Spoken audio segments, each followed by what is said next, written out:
what I argue in the book is that while progressives and conservatives have been fighting each other all this time, is that there are moments in American history where progressives break through, where the movements that build and grow create what I call a big change moment in American history.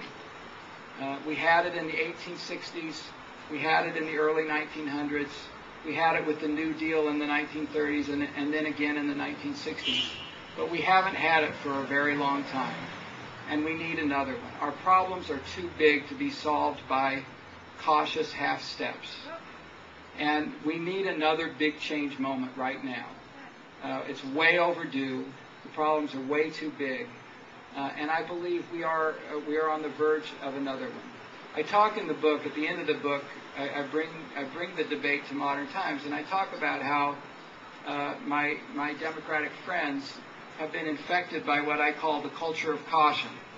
I kid them because the Republicans have their culture of corruption, but the Democrats have a culture of caution. They've gotten used to thinking small, going slow, being careful, being cautious, not raising their head above the ground, and that it's time for them to get past that. It's time for them to have a big change moment.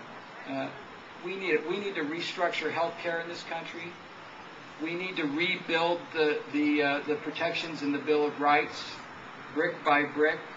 We need to completely restructure the energy system in this country if we're going to survive climate change.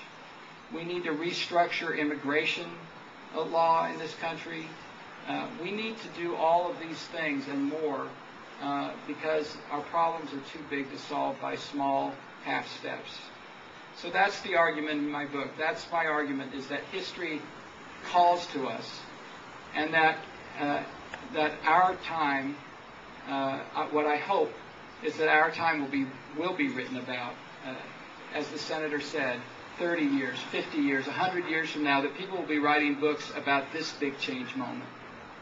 That the progressive movement pushed a progressive president in Barack Obama to do the right thing and kept after him to do it. The same way Frederick Douglass did with Abe Lincoln, the same way John L. Lewis and Walter Reuther did with FDR, the same way Martin Luther King and Cesar Chavez did in the 1960s, that we need the progressive movement to push and to make a difference and to make this a big change moment. Yeah. You say you hope we're on the brink of that moment. What do you hope? What makes you think we're not there right now? And what will you be looking for to know that we've reached that progressive moment?